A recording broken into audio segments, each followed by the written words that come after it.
Bienvenidos una vez más para compartir con ustedes este tiempo de estudio y de enseñanza. Quiero darte la bienvenida al tema número 2, que lleva por título la jerarquía de las normas legales.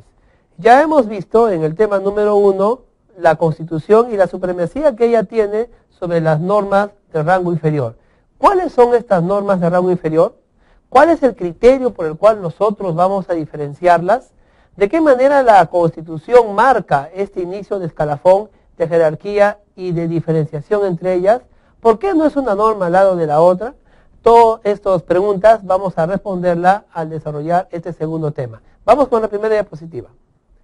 Podemos leer allí, Universidad Privada Telesub, tema 2, la jerarquía de las normas legales. Vamos entonces a leer el texto.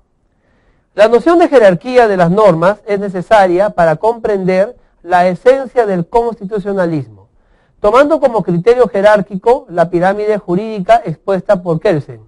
El vértice que está ocupado por la norma fundamental, siendo la base constituida por actos ejecutivos. Cuando hablamos de la jerarquía de las normas positivas, estamos definitivamente estableciendo un escalafón.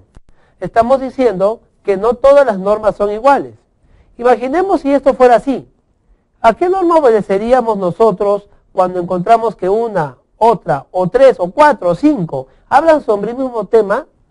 ¿Qué pasaría si estas 5 normas que tratan sobre un mismo tema resuelven un problema jurídico de forma diferente? ¿Cuál haríamos valer? ¿Cuál sería aquella que realmente nosotros debiéramos obedecer y seguir?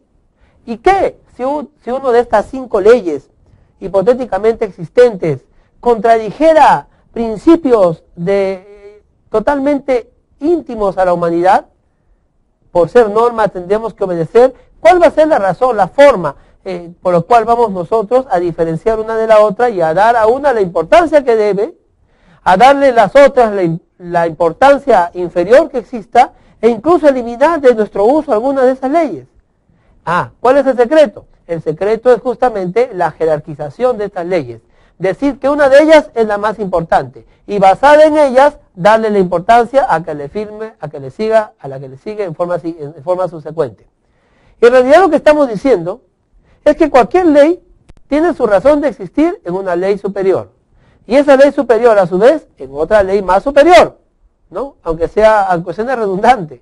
Y esa ley de mayor categoría vendrá de otra también, de una categoría suprema aún más. La validez de las normas, como nosotros lo hemos aceptado y reconocido en nuestro medio constitucional, estará basado en que venga y su fuente sea una superior que a su vez también refleje algún aspecto naturalista o un aspecto de nuestra legislación. Entonces, es importante entender que la noción de jerarquía no debe faltar en el estudio de la Constitución, porque será ella la que establezca la importancia de la norma que nosotros vamos a elegir, que valga. En este caso, si la Constitución es la norma máxima y ella tiene instituciones y ella tiene facultades a ciertos organismos, entonces a partir de ahí nosotros construiremos nuestra jerarquía. Vamos a entenderlo mejor de esta forma. Vamos a la siguiente diapositiva. Bueno, Hans Kelsen era un austrohúngaro, austriaco en realidad, nacido en el país de Austria, valga la redundancia, que por aquel entonces tenía pactos con el nazismo.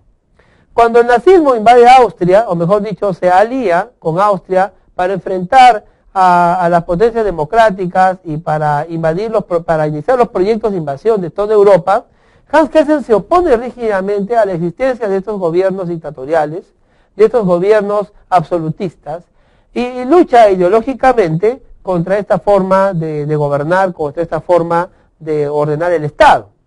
Es así que los nazis y también el gobierno austriaco, colaborador del imperio nazi, del gobierno nazi, lo comienzan a perseguir. Hans Kelsen primero huye a Suiza, pero cuando se inicia la guerra relámpago que Adolfo Hitler inicia contra los países de Europa, conquistándolos, entre ellos Francia, cuando los nazis se apoderaron de Europa, Hans Kelsen tiene que huir incluso a Inglaterra, y de Inglaterra huye a los Estados Unidos, donde finalmente lo acogen, y donde pasó su vida enseñando en grandes universidades de ese país, y donde finalmente murió. Fue allí donde Hans Kelsen desarrolla la teoría pura del derecho. En la teoría pura del derecho, como vemos en la diapositiva, entre otras cosas, se enseña la pirámide normativa o la jerarquía de leyes. Para Hans Kelsen, la ley era la norma positiva, es decir, aquella que siguiendo un procedimiento formal y legal salía y era promulgada y podía ser codificada y escrita. Para Hans Kelsen, las leyes habladas, las leyes proclamadas en verbo, no eran ley. La ley solo podía ser norma positiva y de obligatorio cumplimiento. Entonces, esto llevaba a la preocupación de cómo vamos a establecer la importancia y la jerarquía de las normas positivas. Y de entre las normas positivas, ¿cuál será la más importante?